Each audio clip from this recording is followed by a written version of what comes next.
Good morning, everyone. Good morning. It's Michelle House here from Rich Living, and this is High Vibes at 5:55. And today we're still continuing the conversation around money shame. So if you have missed any of the High Vibes talks this week, just jump back and have a look at how it's been unfolding and how I've been bringing to the surface and bringing to your attention.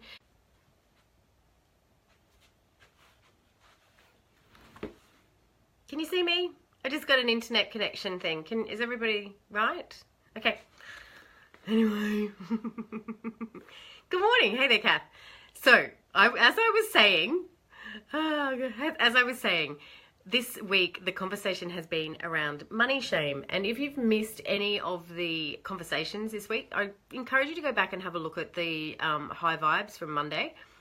It's, again, it's a really good, important topic for us to be talking about and bringing up to the surface. So what I wanted to talk about today was, if you've been unfolding what your money shame story is over the last few days, sometimes, well, more often than not, you'll notice that your body starts to have a reaction to you discovering your money shame. So you may notice things like, you might start to get a head cold, or you might just kind of collapse with exhaustion, or get those flu-like symptoms. Those are signs for me, and I know for people that work with me, they're signs for us to look even further at the emotion behind that. And so if you are feeling under the weather today, and you've been working through your money shame story, it could quite possibly be that there's something there to unfold. So going a little bit further into money shame, looking at your body and how your body's reacting, and looking into places where there may be, shame covers a lot of emotions. It covers guilt, humiliation, embarrassment. Let me give you an example of money shame. Money shame could be something like going to pay for your groceries and you hand over your card and it's declined, and you get that feeling in your body and your body panics like, oh my God, I'm going to get into trouble, it's declined, or whatever it does for you, or I knew that was going to happen, you're so hopeless with money. You will have an embarrassing, humiliating moment right there. And it's in that embarrassing, humiliating moment that you'll find the money shame and the money story. So if that's something me saying that goes, oh yeah, I've had that feeling before, awesome. Because what I want you to do is to tune into that a little bit deeper and go, why do I feel like that? Who cares that my card said decline? Do I have money to pay? I do. Okay, use another card. Or use the cash that's in my wallet. So sometimes the shame comes up and we actually can't relate to it either. And we go, I don't understand why I was embarrassed and humiliated with that. I just used my other card. So here's the interesting thing about genetics and shame. If your parents, particularly your mother, if your mother had an experience like that, it's been passed down through you through your DNA. So know that when the money shame story comes up, you may go, I actually don't understand why something like that embarrasses me, because I don't feel embarrassed about that. Yet my body did this embarrassing reaction. I'm going to go and talk to my mum about it, or I'm going to go talk to, someone like me. I can't talk to my mum about that. I've got to kind of investigate a little bit further. So money shame may not be your money shame, which kind of sucks. But here's the thing. It's an awareness now that you have that you can change, and that you can alter that state. And it's purely, we come back to what I talk about all the time, is flipping it. So if the money shame story comes up, let's take the cash register, the checkout example. The money shame comes up and it's like, oh my God, I'm so guilty. And then your brain goes, why are you guilty? You have $200 on your other card. What was that all about? Pay for the groceries, and then while you're walking away, keep looking inside your body and going, I don't understand why I'm guilty about that. Oh, hang on a second. I'm just remembering that time when I was little and I went grocery shopping with my mum, and mum started to cry at the cash register because she had no money. So that's what I mean. Sometimes it's not your shame. Sometimes you were present for the shame that somebody close to you was going through. You know, that podcast, I don't know if any of you have listened to the podcast about the fellow that went to prison for pinching the money from work. You know, his friends would have shame around that, even though they didn't do that. So there would be shame in knowing somebody that was close to them was doing that, and that's embarrassing that their best friend did that. Or his wife. Oh my God, so embarrassing, humiliating, and terrible that my husband did that. So it's not necessarily always your shame, but you're feeling the energy of shame, and that you really need to start to dissipate that energy in order for you to have prosperity and abundance in your life. Beg's just saying, yep, my ex used to gamble and empty the account. That used to happen usually when I had to buy nappies and formula.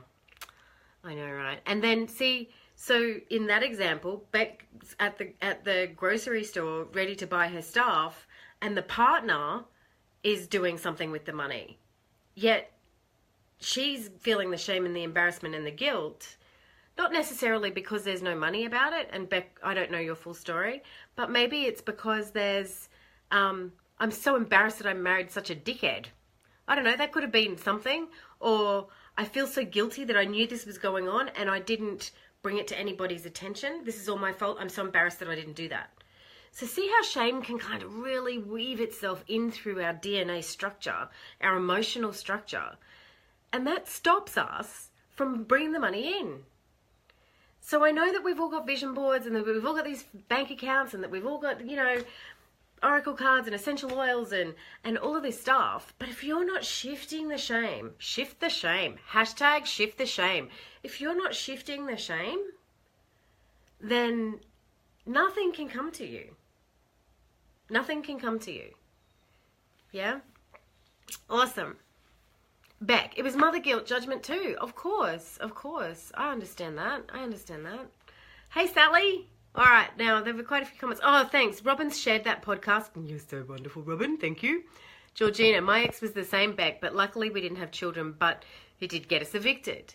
So sometimes it's that, isn't it, where you think that everything is going along okay and the bill's being paid and hubby's doing what he's doing, you're doing what you're doing, and then the feelings come in, you're going, I don't understand why I'm having these feelings. You could be taking on that person's feelings, or there could be a deeper chapter to your story, a deeper level to your story, yeah? Awesome. Okay.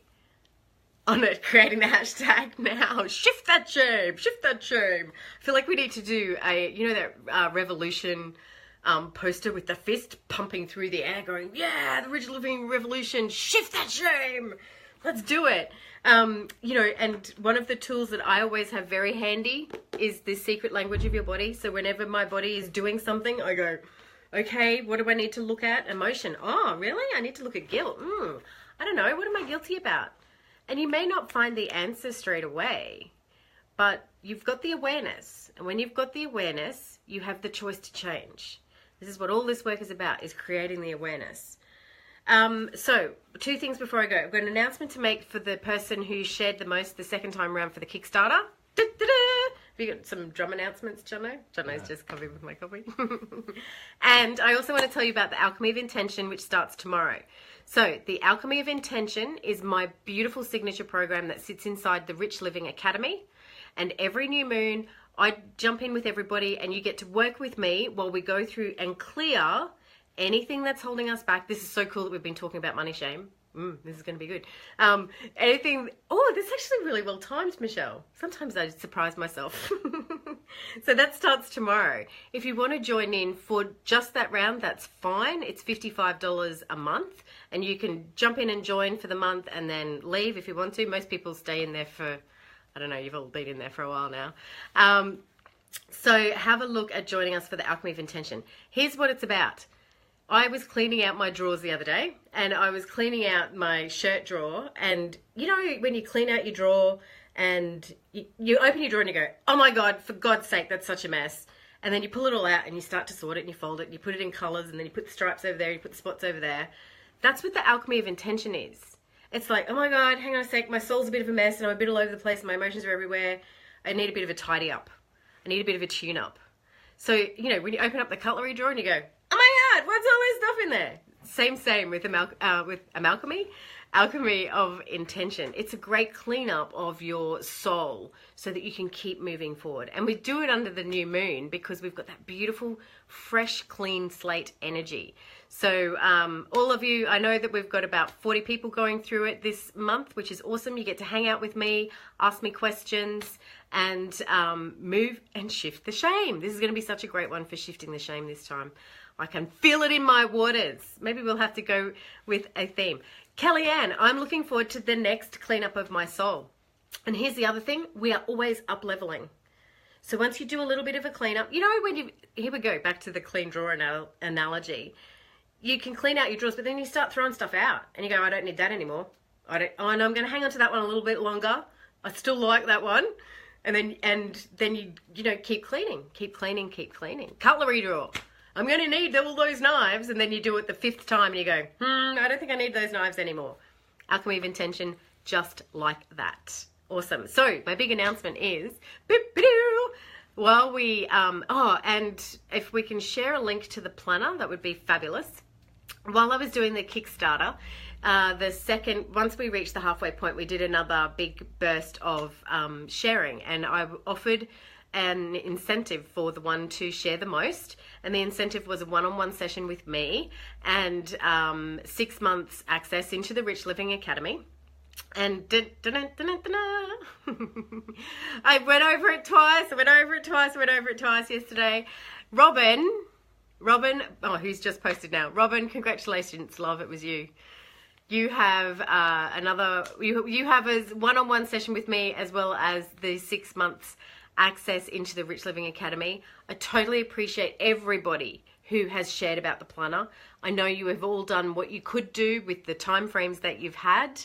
I know that you have come from this place of passion where you want to see the planner, and you can see how this planner has altered your world and how this planner is going to help other people in their life. So thank you so much for backing the project. And you know, it's still we are taking the pre-orders.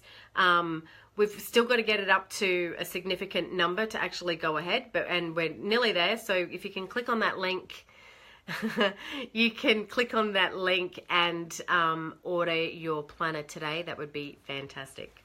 All right, beautifuls. I will, Rich Living Academy members, I will see you tomorrow morning for our first lesson for the Alchemy of Intention this round. And everybody else, I will see you for high vibes.